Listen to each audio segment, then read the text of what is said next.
back, people, part 2. Continuing reading. Like his grandfather, his sons, and his bulldog T.H. Huxley was a Mason. And his bulldog. Charles wrote that he used to listen to his grandfather's ideas of evolution and was greatly influenced by them. Erasmus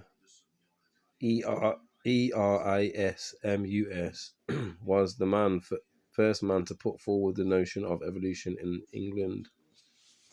Okay, that's the book highlights for today. As you can see, they're trying to hold a living creator. Understand? There's Masons, man, at certain levels, obviously. Okay, now we're going to look at the history lesson now. So look at some of these books here. So this book here, this is the Memoirs of the Secret Service of John Mackay.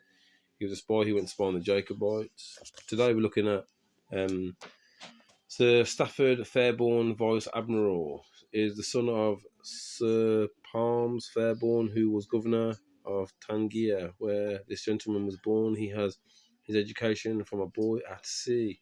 He's very brave, much of a man of honour, loves play and bottle a little, has good self, I think it says, is fat, swarthy, Old English, black, yeah, of a Moorish complexion, the Moors who reigned Spain and who reigned Europe for 700 years.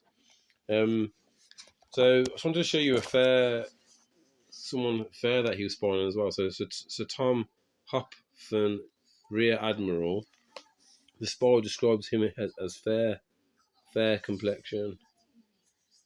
Okay, and like I told you before, there were fair Jacobites on the ship. Like I'll show you this book first. Nation Knows No Colour, line by J.A. Rogers, 1700, scholarly backed. We're looking at page 121 of the book, and it says that white slaves were sold along with black ones. In 1649, Scotsmen captured by Cromwell were sold in Venice. Okay, so you can see that from the scholarly backed book here, Cromwell was also transporting so-called white Jacobite supporters as well. So there's one witness there. You got the pale and the dark ones in here. That's two. Then you've got this book here. 3 witnesses, yeah, to show that there were pale Jacobites and the melanated Jacobites, yeah, on ship. This is just one of the shipping lists. I'll show you here from this book here. Jacobite Bleedings from State Manuscripts by J. Macbeth Forbes, 1700, yeah. So you can see brown, black, brown, yeah. And then you got ruddy, reddish brown in the sun, black, brown. So then you've also got like some pale Jacobites as well. So fair. This one here, Jane Mackenzie, 19, age 19. In I think sewing, Inverness, 4'7", fair hair, pocket picked, slender, fair complexion, healthy, and sand. I'm gonna show you like there were power Jacobites as well, because nature knows that colour. And then you've got this book here showing you. This is kind of like in relation to what I was reading in part 1. The Romans, the siege of Jerusalem in 70 CE, when the Romans came after us. Yeah, just so you can have a look and see how they looked, man. Rome was melanated, man. They got took over by the barbarians, people from the north, man. Okay, this is Rome. A Roman coin. Who's that there? That's victories in Scotland over the governor. I can't pronounce that. Marcellius in 184-5. These were retribution for a major barbarian invasion. See, barbarian invasion several years earlier, resulting in serious damage to Hadrian's Wall, which had been temporarily overrun, and the defeat and death of an unknown governor. Barbarian invasion, look. Rome. Esau, your twin brother.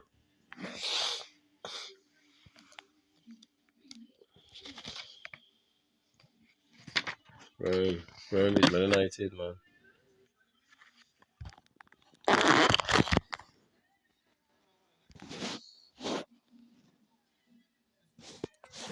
Melanated.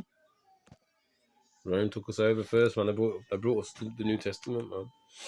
I wasn't going to read this book, but just really quickly, I flicked through this book as well, man. Just spoil for them out page. I'll just put that over there so you can have a look.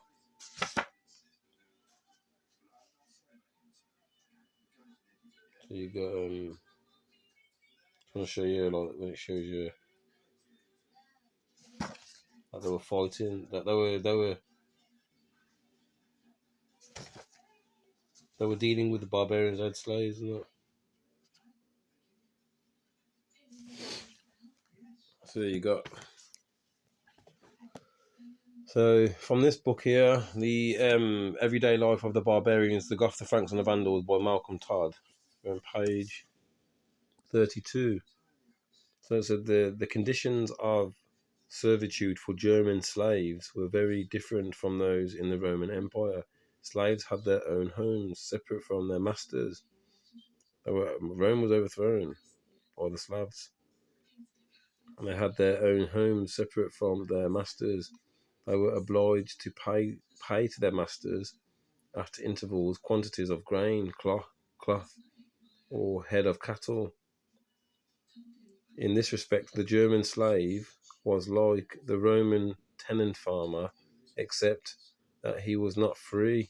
Slaves were employed on the land, but not in the large gangs which Romans were used to direct in workshops, quarries, and estates. By Roman standards, physical punishment by binding or beating was rare, but Tacitus suggests that the slave could be put to death with complete impunity by his master. So they got took over, man. Yo, the door's knocking. I'm done, man. Thank you so much for staying long. Till next time, people. Shout it in. Peace.